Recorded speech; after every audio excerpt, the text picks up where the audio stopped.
Okay. Oh, I have to accept that. There we are. All right. Hello. Welcome. My name is Christa Duval, and I am here from Pflag London, and I'm going to be talking about gender and sexuality and breaking the gender binary because there are always lots of questions and there's always lots of folks who aren't necessarily really sure about the difference between gender and sexuality and what either really means. So today we're going to do a 101, pretty basic, but in a couple of weeks we're going to do more of a deep dive. So why don't we go to our first slide? Lots of people have seen this. This is called the gender unicorn. This replaced an old slide that we used to have called the genderbread man, which in itself is gendered. So they've changed it, they've updated it. And this is an easy way to talk about the differences between gender and sexuality. Most people think that they are entwined, that they're one and the same. They're kind of not at all, though. So as we can see from our little handy dandy unicorn, I don't know if they have a name or not. At the top, we have a rainbow, and the rainbow symbolizes our gender identity. And our gender identity is found in our brain. When we are born, we are assigned one of one of three sexes. We're assigned male, we're assigned female, or we're assigned intersex. Um, but as we grow up, we may not identify with those labels, which means I was assigned female at birth, but as I grew up, I might not really feel so much like a female. I might actually feel like a boy. Um, there have been lots of studies and lots of information that has come out. Youth know by the age of 4 generally what their gender identity is, how they identify. So a 4-year-old can come up to you and say, I'm a girl or I'm a boy, and that's generally true. So oftentimes little kids will come up to you and say, I'm a boy. And our first instinct is to correct them and say, no, no, you're a girl, you're a girl. Well, maybe if we believed kids a little more, there'd be a lot happier kids around. Anyways, I digress a little bit. Gender identity is in our heads. Our gender expression is our whole body. It's how we express our gender. Someone might look at me, assume right away that I am a woman, I'm a female because I'm wearing a pink shirt. I have kind of a female haircut. If you look at my feet, I am wearing red flip-flops. Um, so my gender presentation is generally female. Now, there's some days that I wake up and I'm like, ugh, I'm not really feeling very girly today. I'm going to put on a more masculine shirt, maybe a button up or something else. And someone might look at my gender presentation and say, oh, today Christa is looking a little more masculine. And then there's something called androgyny, which, it could go either way. It's the other, where you might present female one day, you might present masculine another day, you might present both on the same day. So gender expression generally goes along with our gender identity. So when people talk about, we're going to move down to sex now. When people talk about sex, we talked about being assigned male or female or intersex. And those characteristics are not in our head. That's what our body physically shows us. Our next category is who we're attracted to. So this is our sexuality. And our sexuality, we could be attracted to other women, we could be attracted to men, we could be attracted to many of the other genders, which we're going to talk a little bit about later on. And that's in our heart. So we've got our gender identity in our head, our sexuality in our heart, our gender expression is our whole body, and emotional is also found in our heart. So who are we emotionally attracted to? other men, other women, men or women, or like I said, any of the vast array of other genders that are out there. So it seems like all of these things should be related, but they're not necessarily related.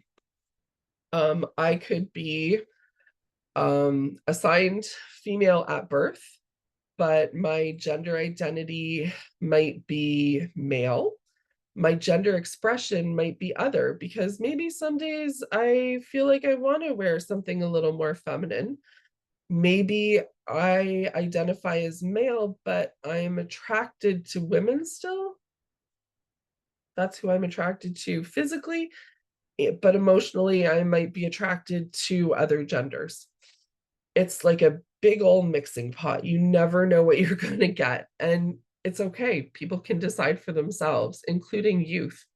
They know themselves better than any of us do. Okay, so can we go to the next? There we go.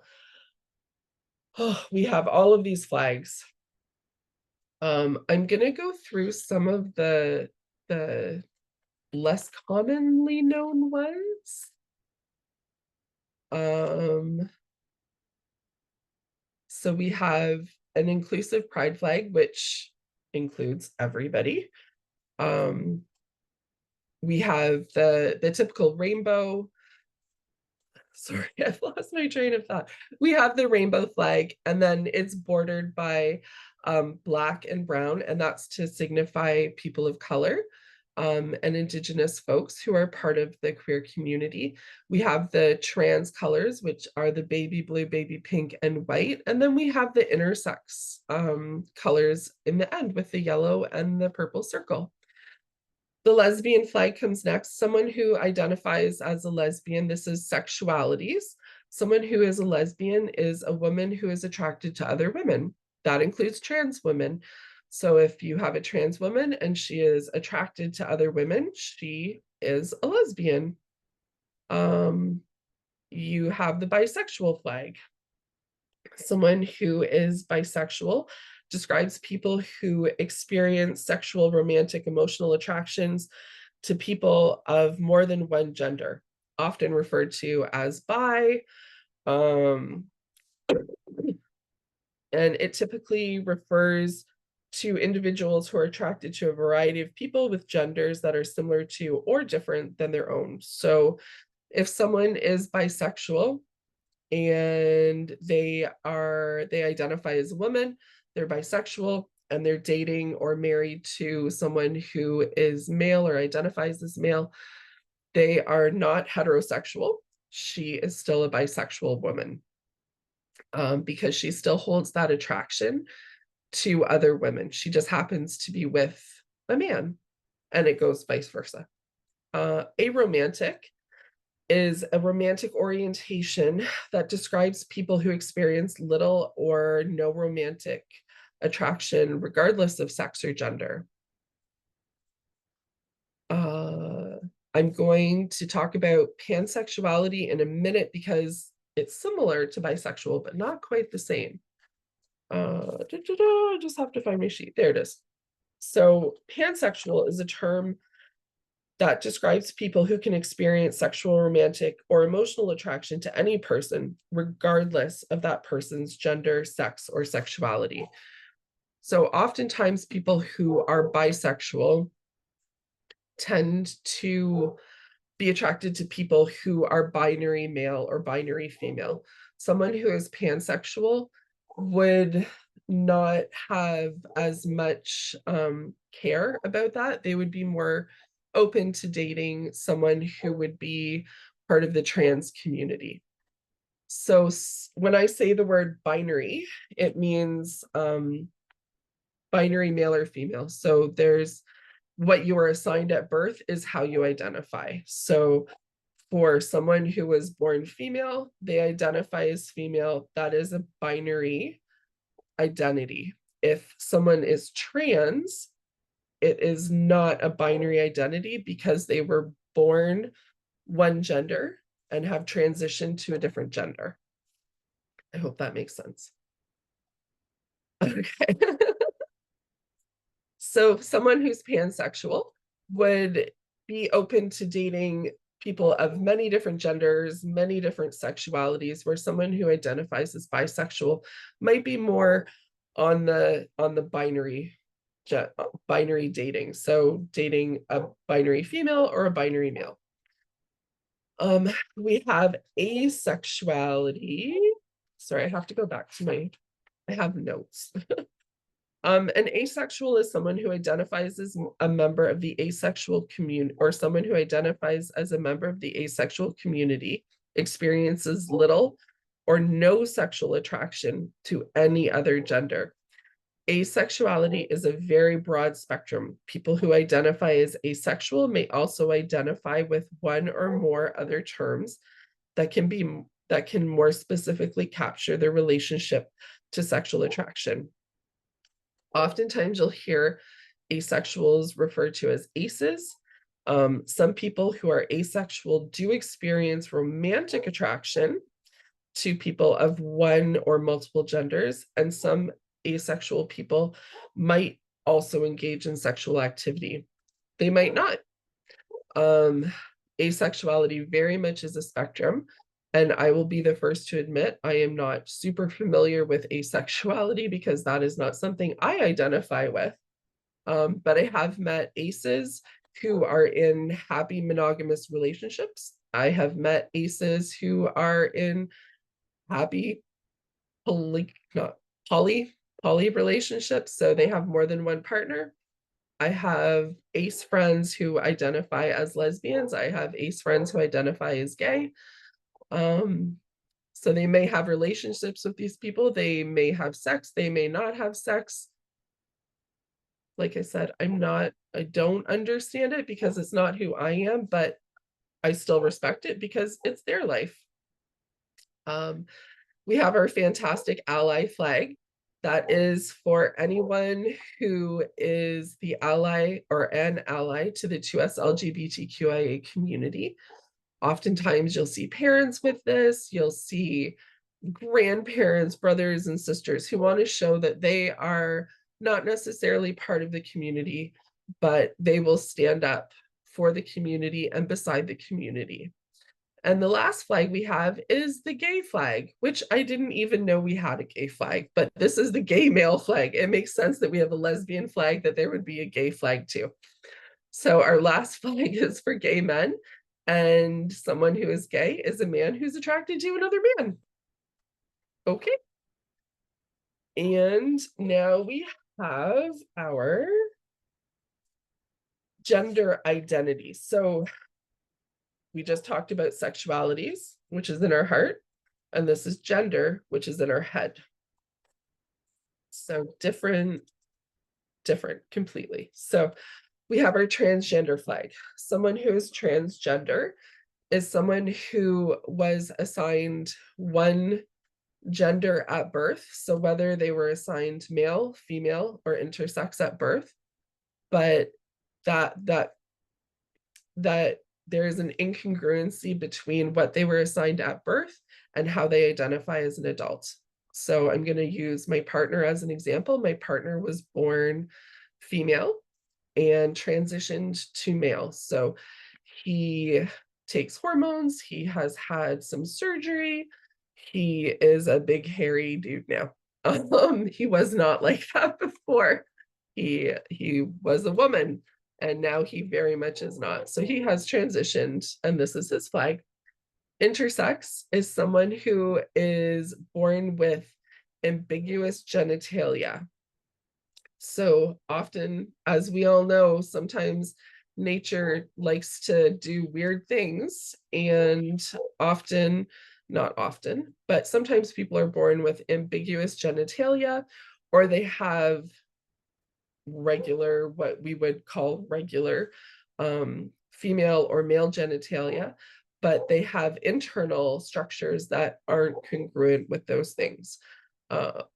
Lots of people who are intersex don't even know they're intersex. They might find out if they had some very specific blood work done, but oftentimes people don't even know. Our next flag is our two-spirit flag. Two-spirit people are only part of Indigenous populations, and they are all over the world. Canada is not the only, the only country, the only First Nations who have, well, I guess, who use Two-Spirit. It's an umbrella term. It was created in the 90s in Winnipeg. Each First Nation tribe has its own understanding and meaning of what it means to be Two-Spirit. So this term itself can have many definitions. What it is often recognized as is they are generally considered sacred people in Indigenous tribes, and they possess not only masculine but also feminine traits. So someone who was assigned male at birth might be a healer, or might be a basket weaver, or a person who was assigned female at birth might be an amazing hunter.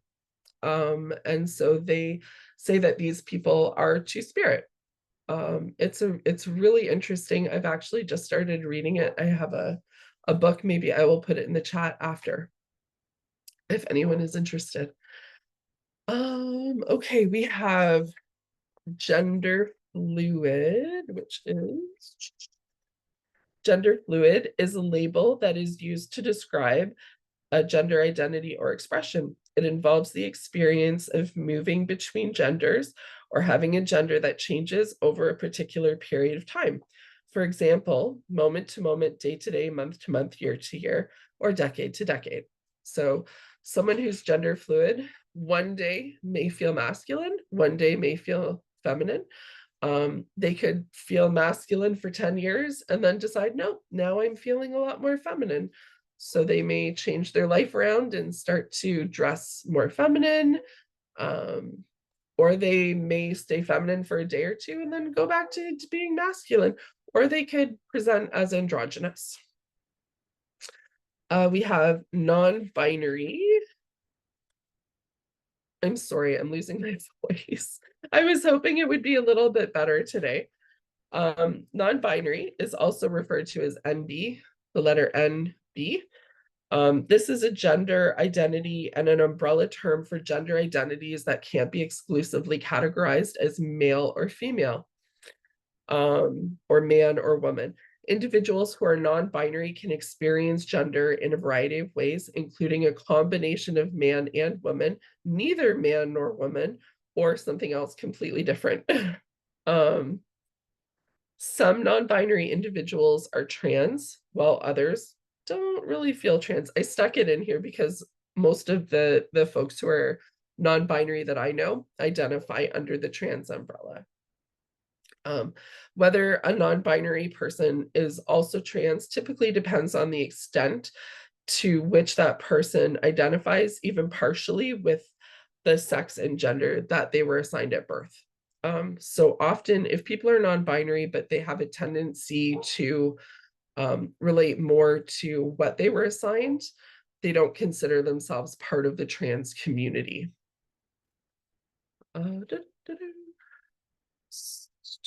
Non-binary. Bigender is, the term bigender is a term that describes someone who identifies with two very distinct genders. So this would differ greatly from non-binary, which is more fluid. Bigender indicates the number of gender identities that someone has. So bi meaning two. So it wouldn't include someone who would identify as androgynous. So it would be someone who identifies as bigender would identify as male and female, not anything else. So they have two genders. Agender is someone who doesn't identify with the idea or experience of having any gender. So they do not relate to male, female, androgynous, anything. They just feel genderless, and I have no idea how that feels, and how confusing that might be for people, but there are lots of people who are agender who live amazing lives and work and have families and all of those things. And the last one is genderqueer. And genderqueer is a non-binary gender identity. This term describes someone with a gender that can't be categorized as exclusively man or woman, or exclusively masculine or feminine. People who are genderqueer experience and express gender in different ways. This can include neither, both, or a combination of man, woman, or non-binary genders. So someone who is genderqueer just kind of embraces all of the gender.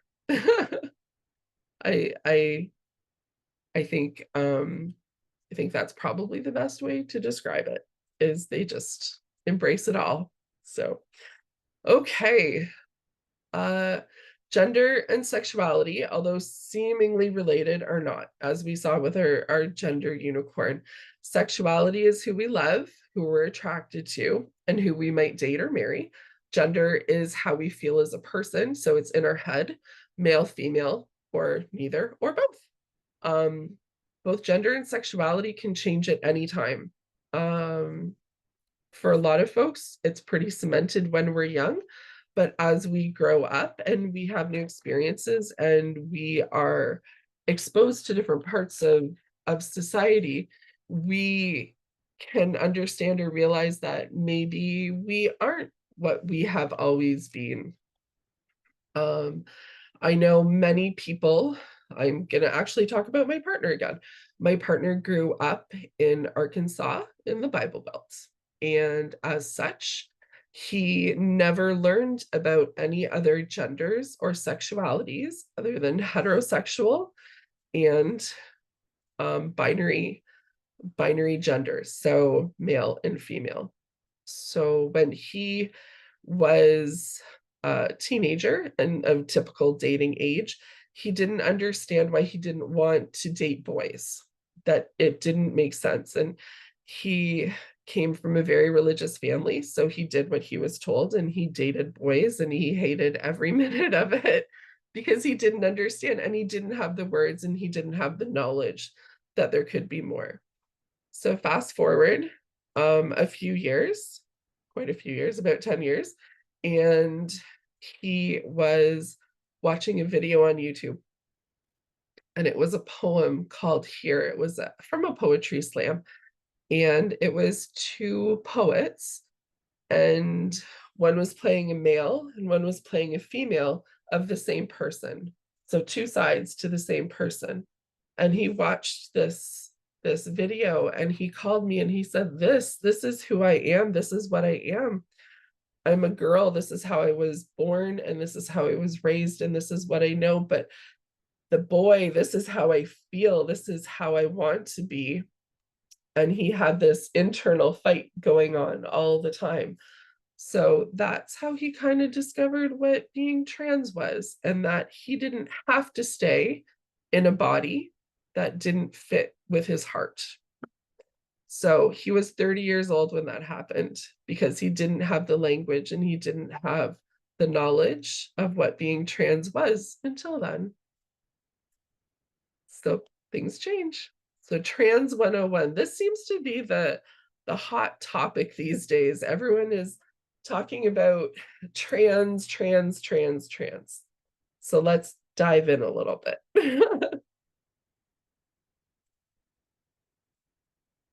So what is trans and what is the trans umbrella? So being transgender or trans, in its easiest, simplest terms, we talked about this a little bit a while ago, is when the gender one is assigned at birth, and the way that person feels don't match up. They're not congruent. Being trans can be binary. So we talked about this. So you can be a binary trans masculine, you can be binary trans female, or you can fall outside of that, non-binary. So people who don't necessarily feel masculine or feminine, or they might feel a combination of the two. It's important as society, as parents, as teachers, caregivers, coaches, that we don't police how trans people look, how they feel, how they present or act. So if we see a trans woman who is dressed more what we might say masculine, that doesn't negate her transness as a trans woman. She's still a trans woman, regardless of what clothes she wears, regardless of what if she's wearing makeup, regardless of if she's had surgery, she's still a trans woman. And the same thing for trans men.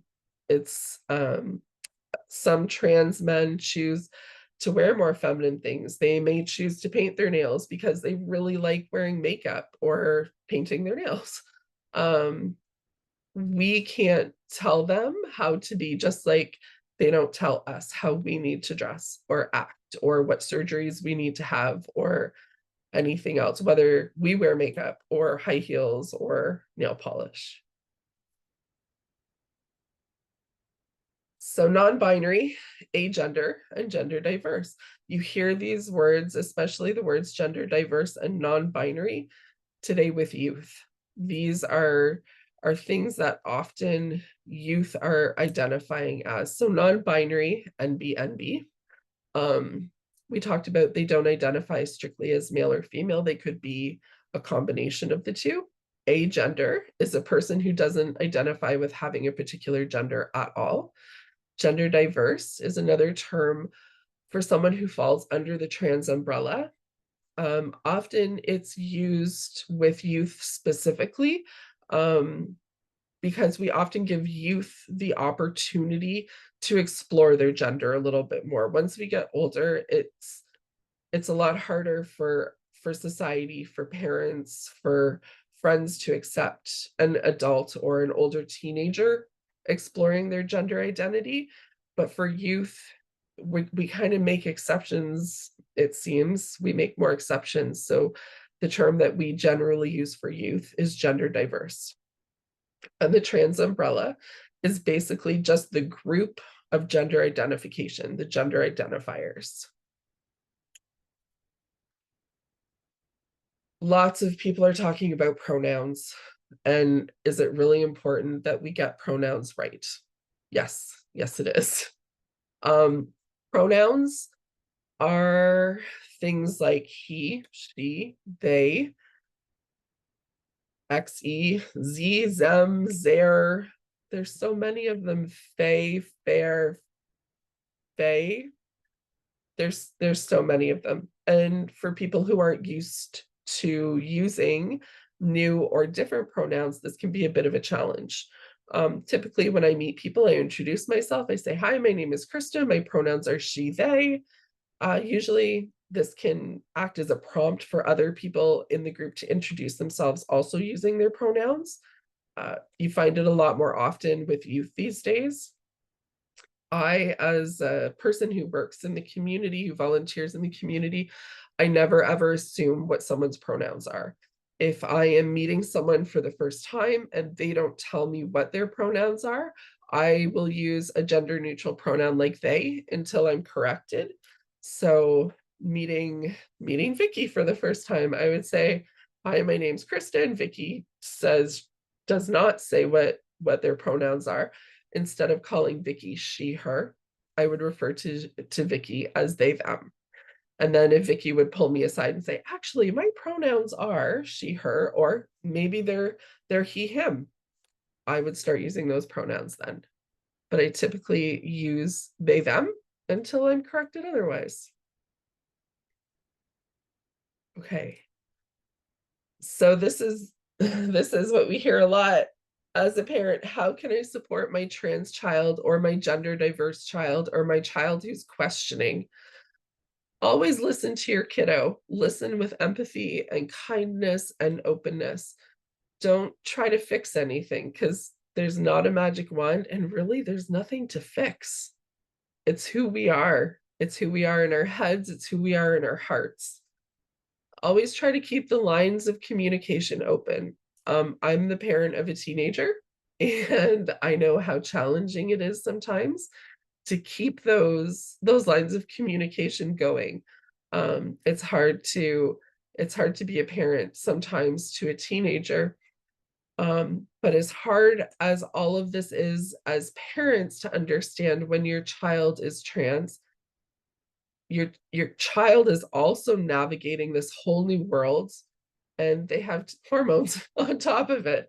We have, as parents generally, we have level heads, and we can think about things and see all the sides of the issue.